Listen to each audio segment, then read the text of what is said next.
Welcome back guys. उम्मीद करता हूँ आप सब खैरियत से होंगे।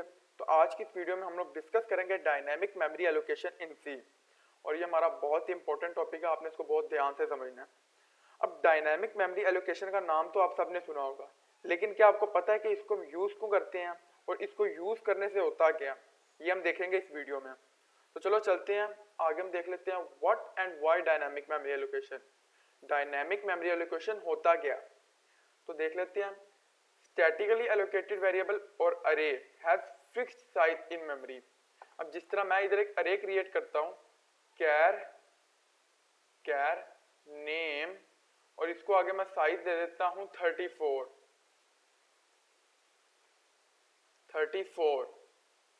ठीक है, हमने इसको साइज दे दिया 34। और अगला पॉइंट क्या है, we have learn to create big enough arrays to fit in our inputs, but this doesn't seem like an optimal way to allocate memory. अब जिस तरह मैं कहता हूँ, मैं इस अरे के अंदर 3 नाम ले लेता हूँ। मैं इधर लिखता हूँ अली, मैं 3 स्ट्रिंग है ये मेरे, और इनको मैं \0 से, इनको मैं नल कैरेक्टर से खत्म कर देता हूँ, रोक देता हूँ। फिर मैं इधर कासिम लिखता हूँ, इसको भी मैं ऐसे करता हूँ कासिम, और इसको भी मैं इस तरह रोक देता हूँ। लेकिन अब इसमें क्या होता है, मेरा जो बाकी आगे वाली मेमोरी है वो सारी वेस्ट जा रही है, क्योंकि मैंने तो 34 साइज का अरे बनाया, तो मेरी ये बाकी आगे वाली जितनी मेमोरी है सारी मेरी वेस्ट जा रही है। तो ये जो हमारा वे है ये ऑप्टिमल वे नहीं है। अगर तो आप कोई छोटा मोटा प्रोग्राम बना रहे हैं फिर तो ठीक है, लेकिन अगर आप सॉफ्टवेयर बना रहे हैं, कोई बड़ा सॉफ्टवेयर बना रहे हैं, तो आपको एक एक चीज का ध्यान रखना पड़ेगा। ठीक है, memory is very useful resource. अब हमारी जो मेमोरी है वो बहुत यूजफुल है हमारे लिए, और उसी के साथ साथ सी प्रोग्राम हमें मेमोरी को मैनेज करने के लिए इख्तियार भी देता है। Clearly we need a way to request a memory on run time. अच्छा, अब डायनामिक मेमोरी एलोकेशन क्या होता है? डायनामिक मेमोरी एलोकेशन एक तरीका होता है जिससे आप लोग मेमोरी को रन टाइम पे एलोकेट कर सकते हैं। हम लोग रिक्वेस्ट कर सकते हैं मेमोरी रन टाइम में, यानी कि जैसे जैसे प्रोग्राम चल रहा है, यूजर ने मान लो कोई बड़ा नाम इनपुट किया, या फिर यूजर ने कोई ऐसा इंटीजर दिया कि हमें कि मेरा नाम इतना बड़ा है और मैं उतनी ही मेमोरी एलोकेट कर दूं, ठीक है, और उसके बाद उसको डिलीट भी कर दूं, और जो मेमोरी है उसको आगे यूज करते जाएं, फिर डिलीट कर दें। तो ये सारे काम हम लोग डायनामिक मेमोरी एलोकेशन से कर सकते हैं।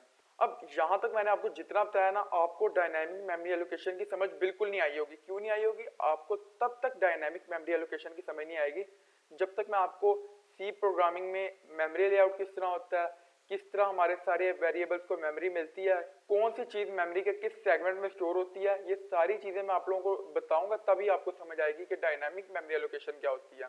तो अगर कोई आपसे पूछ ले कि डायनामिक मेमोरी एलोकेशन होता क्या, तो dynamic memory allocation is a way in which the size of data structure can be change during the run time. यानी कि आप एलोकेट कर सकते हैं मेमोरी को, और एलोकेट की गई मेमोरी को आप फ्री भी कर सकते हैं। तो आगे चलते हैं, static versus dynamic memory allocation. अब स्टैटिक मेमोरी एलोकेशन में क्या होता है? Static allocation is done before the program execution, जबकि डायनामिक मेमोरी एलोकेशन में क्या होता है? Is done during the program execution. There is no memory reusability and the memory allocated can not be freed. और इधर है there is memory reusability and the allocated memory can be freed when not required. अगर मान लो आपने कह दिया int आई, तो आप लोग आई की वैल्यू को आई में ओवरराइट कर सकते हो, लेकिन आप ऐसा नहीं कर सकते अगर आपके पास 10 इंटीजर है और उनको आप 10 इंटीजर की मेमोरी की जगह एक अरे बना दें, तो आप इस तरह नहीं कर सकते। तो static memory allocation less efficient होती है, जबकि dynamic memory allocation more efficient होती है। अब जब भी हम लोग कोई कॉम्प्लेक्स सॉफ्टवेयर लिखते हैं, तो तब हम लोग ना हमेशा डायनामिक मेमोरी एलोकेशन यूज करते हैं। अच्छा, अब memory allocation in C program, अब यहाँ से मैं आपको समझाता हूँ। हमारा जो मेमोरी असाइन होती है प्रोग्राम को टिपिकल आर्किटेक्चर में, वो 4 सेगमेंट में डिवाइड होती है। एक होता है कोड, एक होता है स्टैटिक ग्लोबल वेरिएबल, एक होता है स्टैक, एक होता है हीप। अब कोड को देखते हैं। तो जब भी आप लोग अपने प्रोग्राम को कंपाइल करते हैं, तो उसका एक कोड सेगमेंट होता है, और उसको हम टेक्स्ट सेगमेंट भी कहते हैं। उसके बाद आता है स्टैटिक ग्लोबल वेरिएबल। अब ये जो हमारा स्टैटिक और ग्लोबल वेरिएबल है, ये डिवाइड होता है आगे 2 सेगमेंट्स में। एक होता है हमारा डाटा सेगमेंट, और एक होता है हमारा बीएसएस। अब यहाँ पर आप लोग कहोगे कि ये मैंने क्या लिख दिया। अब यहाँ पर मैं आपको कहूंगा कि आप लोग ज्यादा डिटेल में ना जाएं, आप लोग बस उतना समझे जितना मैं आपको समझा रहा हूँ। देखो, डाटा सेगमेंट होता है इनिशियलाइज डाटा को स्टोर करने के लिए। जैसे मान लो आपने किसी ग्लोबल वेरिएबल को इनिशियलाइज कर दिया, तो वो जो आपने उसको इनिशियलाइज किया वो कहाँ पर स्टोर होगा, वो डाटा सेगमेंट में स्टोर होगा। लेकिन अगर आपने सिर्फ उसको डिक्लेयर किया, यानी अगर आप लिख देते हो इंट आई, आप सिंपल इंट आई लिख देते हो, आपने सिर्फ उसको डिक्लेयर किया, आपने उसको इनिशियलाइज नहीं किया, तो ये कहाँ पे स्टोर होगा, ये आपका स्टोर होगा बीएसएस में। ठीक है, यानी आपका जो डाटा होता है वो स्टोर करता है इनिशियलाइज वेरिएबल को, और जो बीएसएस होता है वो अनइनिशियलाइज को स्टोर करता है। अब आगे वाले जो दोनों सेगमेंट है उनको हम डिटेल में समझेंगे, लेकिन अभी मैं आपको बता देता हूँ स्टैक जो होता है हमारा, स्टैक ग्रो करता है जैसे जैसे प्रोग्राम आगे बढ़ता जाता है, और हीप ग्रो करती है जब हम डायनामिक मेमोरी एलोकेशन यूज करते हैं, और हीप को यूज करना ही हमारी डायनामिक मेमोरी एलोकेशन होता है। तो चलो आगे चलते हैं और मेमोरी लेआउट को देख लेते हैं सी प्रोग्राम में। अब जैसे मान लो मेरे पास ये एक प्रोग्राम है, उसमें मैंने अपना stdio.h इंक्लूड किया, फिर उसके अंदर मैंने ग्लोबल वेरिएबल बनाया। ठीक है, अब ये मेरा कहाँ पे स्टोर हो रहा है, ये जो मेरा पूरा प्रोग्राम है ये मेरा चल रहा है कोड पे, और जो मेरा ये अब जिस तरह मैंने इसको int b is equal to 34 किया, इसको मैंने डिक्लेयर और इनिशियलाइज किया, ये मेरा स्टोर हो रहा है स्टैटिक और ग्लोबल वेरिएबल में, ये हमने अभी पीछे देखा। तो अब हम बात करते हैं अपने स्टैक की। हमारा स्टैक क्या होता है, देखो हमारे प्रोग्राम का एग्जीक्यूशन स्टार्ट होता है मेन से। ये बात मैंने आपको पहले भी पीछे वीडियो में बताई थी कि जब भी हमारे प्रोग्राम की एग्जीक्यूशन स्टार्ट होती है या हम अपने प्रोग्राम को पढ़ना स्टार्ट करते हैं, उसको मेन से हमेशा मेन से पढ़ना स्टार्ट करते हैं।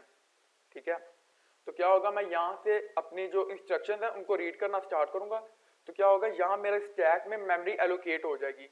ये मेरा स्टैक है, मान लो इधर ये इस तरह मान लो मेरा स्टैक है, इधर मेरी मेन का स्टैक बन जाएगा मेरा मेन, ये मेरा मेन का स्टैक बन गया। यानी अब स्टैक ये क्या है, जैसे ही मेरा मेन मेथड स्टार्ट हुआ तो मेन के जितने भी वेरिएबल्स हैं वो मेरे स्टैक फ्रेम में आ जाएंगे। अब स्टैक फ्रेम क्या होता है, इसका मतलब होता है list of all variables of that function. तो मेन का स्टैक फ्रेम बनेगा, और उसके बाद जैसे ही मेरा मेन यहाँ func1 पे पहुंचेगा तो क्या होगा, मेरा जो मेन का स्टैक फ्रेम है वो उसको रोक देगा, फिर वो क्या करेगा, वो मेरे फंक्शन 1 को कॉल करेगा। तो क्या होगा, वो मेरा func1 इसके अंदर पुश कर देगा स्टैक के अंदर। अब जैसे मैं इधर आपको एक मिसाल दूं, मान लो आपके पास एक गिलास है, ठीक है, इस गिलास के अंदर आप लोग एक रेड बॉल डालते हो, ठीक है, या आपने उसको इधर एक रेड बॉल डाल दी, ठीक है, फिर आप क्या करते हो,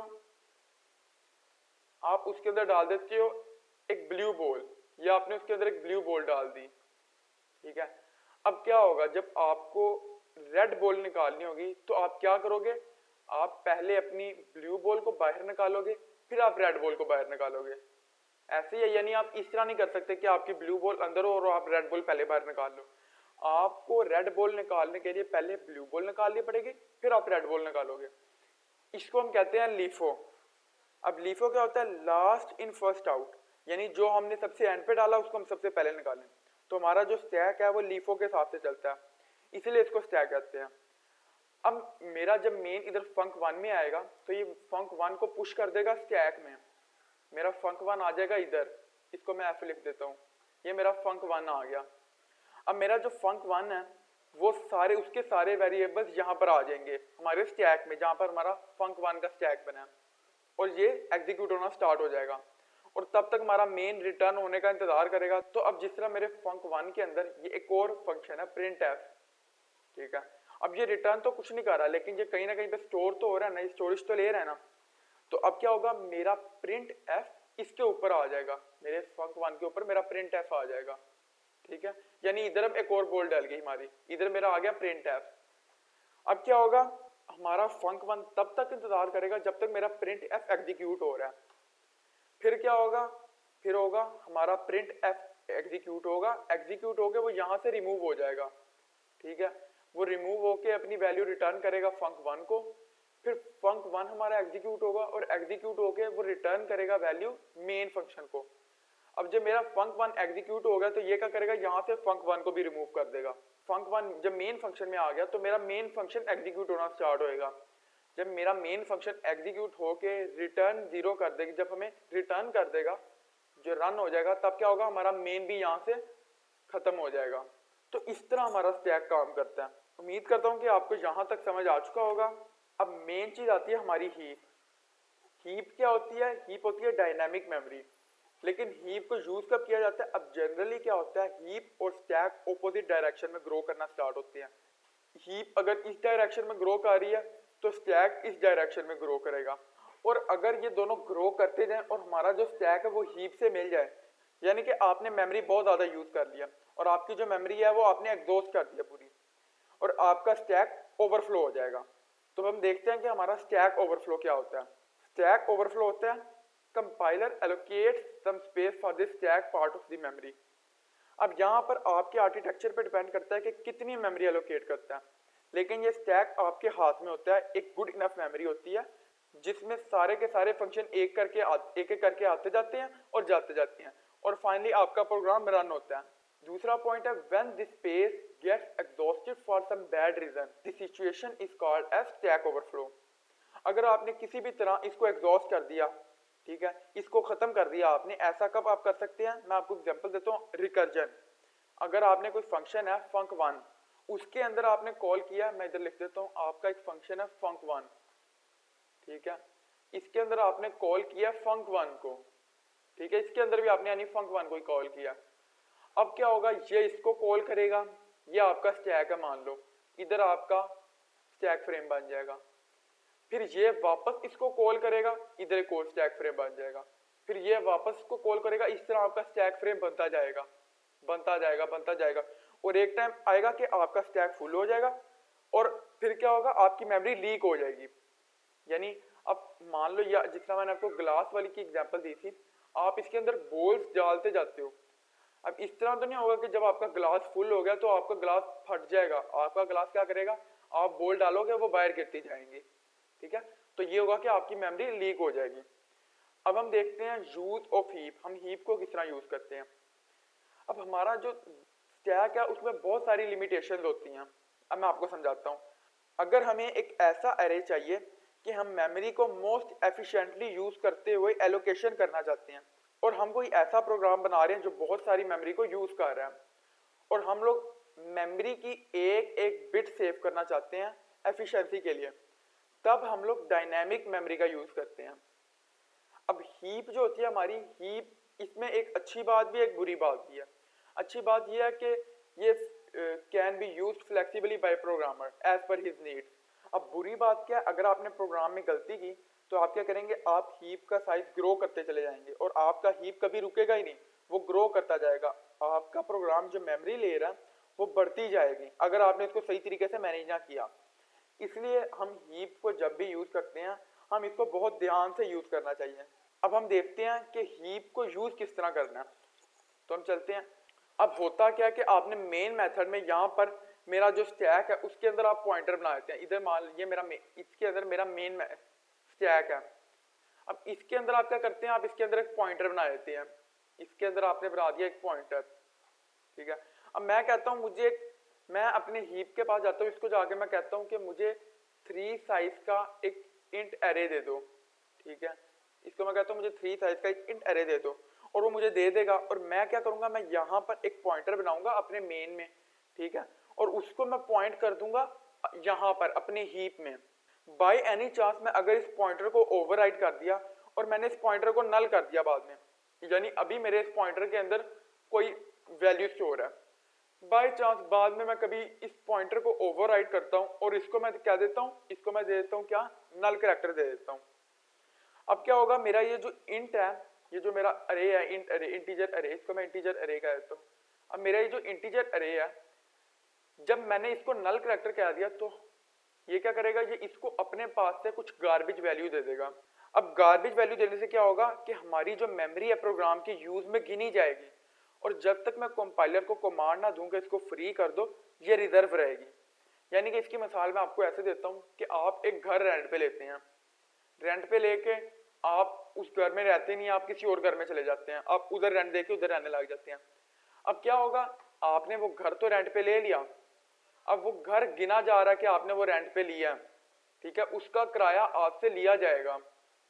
अब ये सारी चीजें किस तरह की जाती हैं ये हम लोग बात करेंगे। अब मैं आपको यहाँ पर फंक्शन के बारे में भी बताऊंगा कि आपको कौन से यूज करने हैं डायनामिक मेमोरी एलोकेशन को यूज करने के लिए। अब जिस तरह the address is stored by the local variable in the main function, अब जिस तरह मैं कहता हूं कि जिस तरह मैंने ये अपना लोकल वेरिएबल बनाया था मेन फंक्शन के अंदर int स्टार ptr, ठीक है। अब इधर जो स्टोर हुआ है वो कहां से स्टोर हुआ है, मेन फंक्शन के लोकल वेरिएबल से स्टोर हुआ है। अब the memory consume will not get free automatically in case we overwrite the pointer. अब जिस तरह मैंने आपको बताया कि जब तक मैं अपने कंपाइलर को कमांड दे के उसको ये नहीं कहूंगा कि हमारी ये जो मेमोरी है इसको फ्री कर दो, तब तक हमारी जो मेमोरी है वो रिजर्व रहेगी, वो फ्री नहीं होगी। तो उम्मीद करता हूँ कि आपको यहाँ तक समझ आया होगा। अब हम चलते हैं विजुअल स्टूडियो कोड में और वहाँ पर मैं आपको एक बहुत ही इंटरेस्टिंग चीज़ बताता हूँ। तो चलते हैं विजुअल स्टूडियो कोड में। इधर मैं कर लेता हूँ न्यू क्लास क्रिएट कर लेता हूँ C45.C, एंटर। अब मैं इधर लगा लेता हूँ अपना main2। अब मैं क्या करूँगा, मैं यहाँ पर न्यू टर्मिनल ओपन कर लेता हूँ, न्यू टर्मिनल, और इधर हम लिखते हैं GCC, इसका अगर मैं लिखता हूँ C45.C, और इधर हम सेमीकोलन लगा के आगे लिखते हैं साइज, और इधर मैं लिखता हूँ A.exe टैब, ठीक है। अब हम इसको रन करते हैं, इसको मैं एंटर प्रेस कर देता हूँ। तो अब यहाँ पर क्या किया उसने, पहले मेरा C45.C को कंपाइल किया, फिर उसने मेरी कमांड रन कर दी। अब आप इन दोनों को एक एक करके भी रन कर सकते हैं। अब ये साइज क्या है, ये साइज कमांड हमारे बाइट्स में साइज बता रहा है। जिस तरह मेरे टेक्स्ट का साइज इतना है बाइट्स में, जो मेरा डाटा है वो इतना है, जो मेरा BSS है उसका साइज ये है, फिर जो हमारा टोटल साइज है वो इतना है, ठीक है। तो ये हमारा साइज के जरिए में पता चलता है। तो उम्मीद करता हूँ कि आपको डायनामिक मेमोरी एलोकेशन की समझ आई होगी। अगर आपको कोई बात समझ नहीं आई तो आप कमेंट में मेरे से पूछ सकते हैं। तो मिलते हैं अगली वीडियो में, तब तक के लिए खुदा हाफ़िज़।